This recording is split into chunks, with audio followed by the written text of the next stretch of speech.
Well, g'day everyone.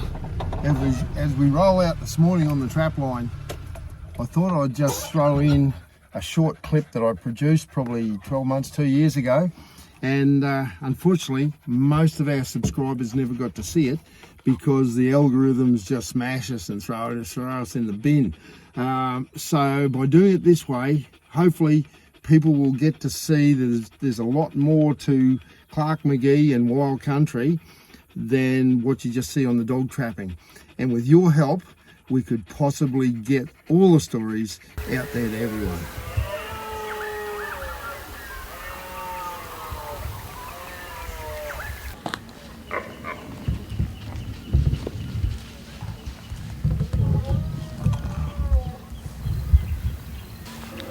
Big storm rolling overhead.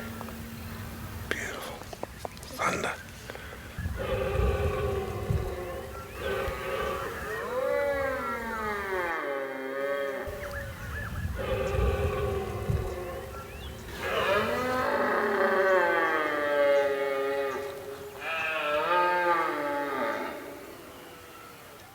G'day, I'm Clark McGhie.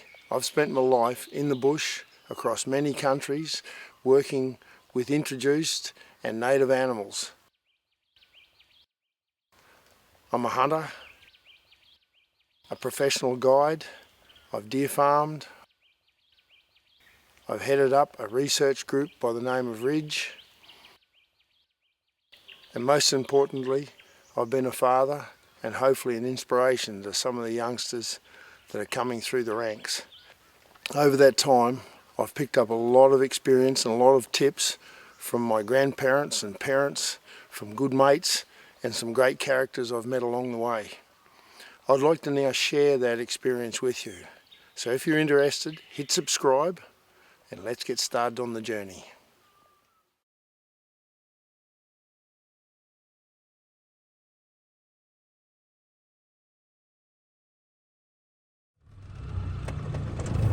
Now this would have been a place to trap some dogs there back a couple of months ago.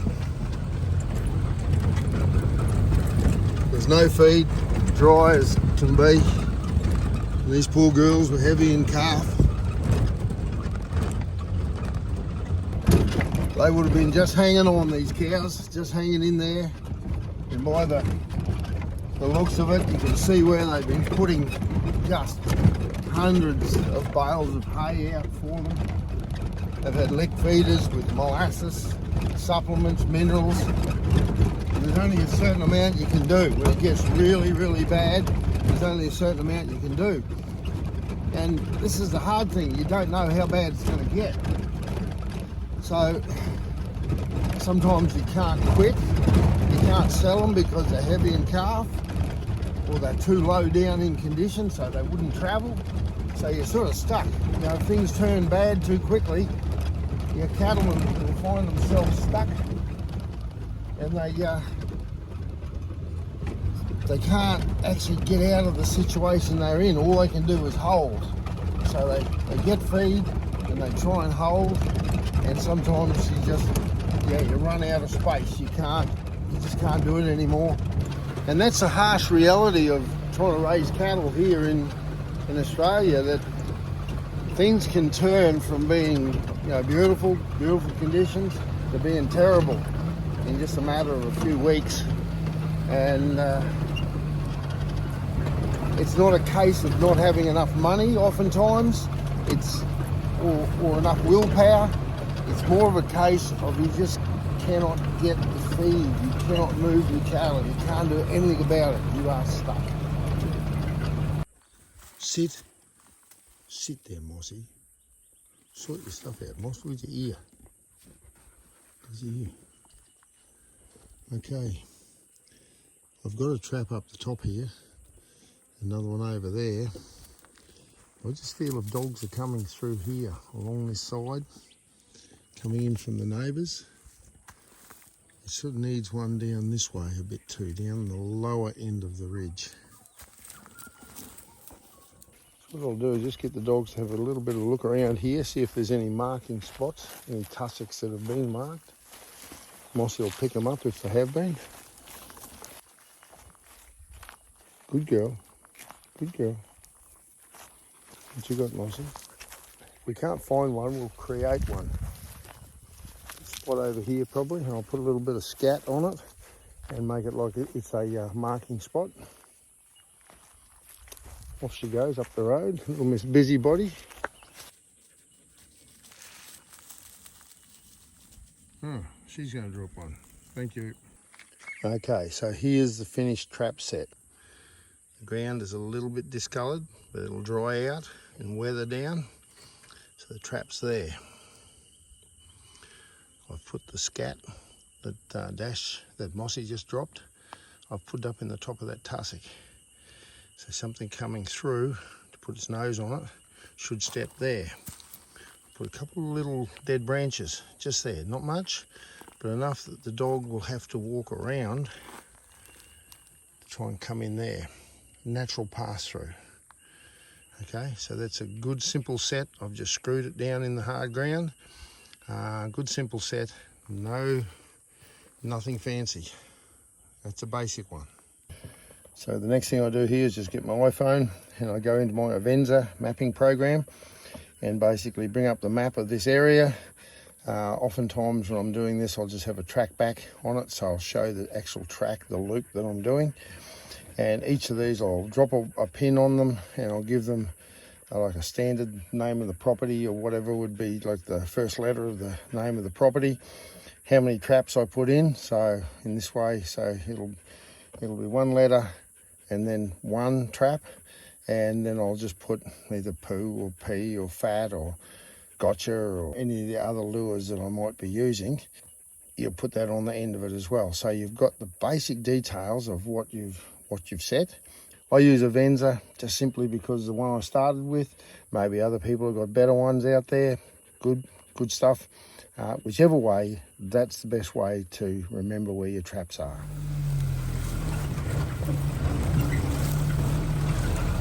Trap just up here.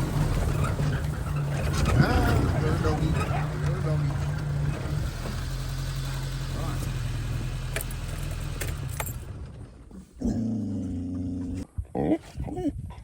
No, Mossy, no.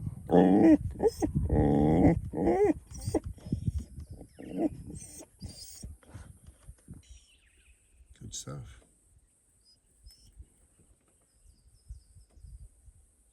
Good, Mossy. Sit, Mossy, sit.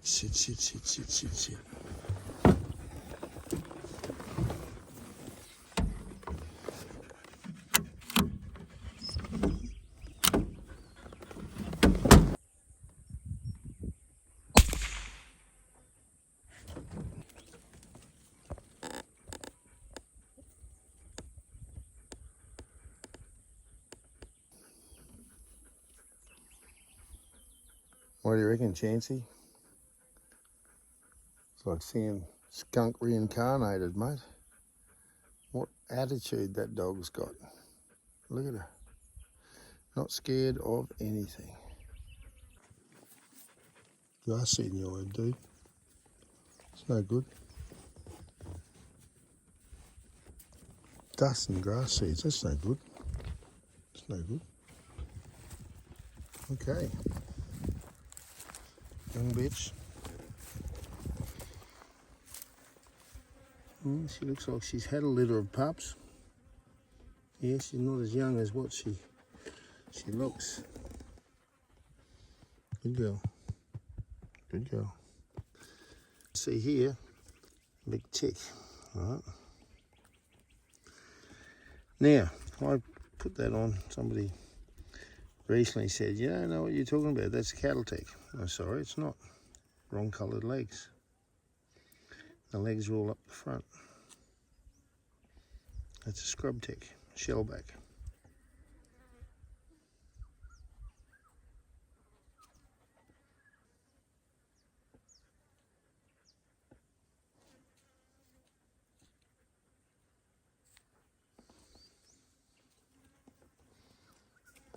So, what have I learnt from this little one? It's a female, and I caught it on a little piece of of rag that was soaked in bitch's urine onto that side of that bush that was in the bank there, right? So that's a female, and she's come in on bitch's urine. Jake trap worked perfectly again. Front paw catch, held well, and that was screwed down with a couple of screws, rock solid. What's a bogey? Bogey, bogey. Have a bogey.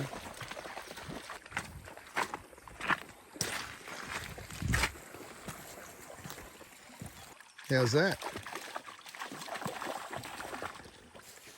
There's quite a few people have commented on our channel, what does bogey mean?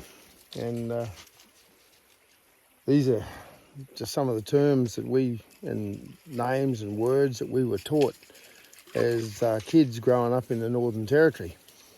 You know, bogey was go and have a swim, you know, go and have a wash, have a swim, jump in the creek. You know, you went and had a bogey, had a bath. I say it to my dogs as a command to go to water, because it was real hot and they haven't had a drink. You can just say bogey, and they're in the water. There's a lot of those sort of things. You know, if you picked up a stick, stick was a bundi. You know, you pick up a bundi, a stick. And for us, kids growing up, tucker was gumbala. So good gumbala, you know, a big fat goanna was #1 tucker. That was good gumbala. And for the fellas that were drinking, it was woomala. You know, so woomala, gumbala, you know, gibber, bundi, a lot of good old terms. A lot of strange stuff, and I'll go into more of this in our on our Patreon site. A lot of the stories of the Northern Territory as we were growing up there, and stories of my uncles and mum and dad and granddad and grandma. A lot of, you know, old stories there, fantastic ones I think that you'll find interesting. There's tragedies, there's murders, there's payback killings, there's heroic deeds, there's stupid deeds. A lot of stuff went on, eh? A lot of stuff, you know. It's just so interesting. The local Aboriginal tribe that was on Mount Bundy Station where I was brought up. Funny, eh? Somebody go and break a leg or break an arm, and they'd say, oh, so-and-so Billy or whatever got killed. But it was meant they got injured. But if you were Tinkiba, it means you were finished, dead, you know, gone, Tinkiba. So many of those old terms and stories that we'll try and bring to you as soon as I can on our other side of the channel. It's one thing I'm going to keep our dog trapping free. We'll put as much as we can on our dog trapping site for free, but to try and do the rest of it, it's going to cost me. It costs me in time, and equipment, and travelling. So we've set up the Patreon site. We're hoping that people will come in there and get behind us. If you do, that'll give us the money to be able to afford to produce more for that channel. So if you like the stories and you want to see them continued, please get behind us, and it'll be very much appreciated.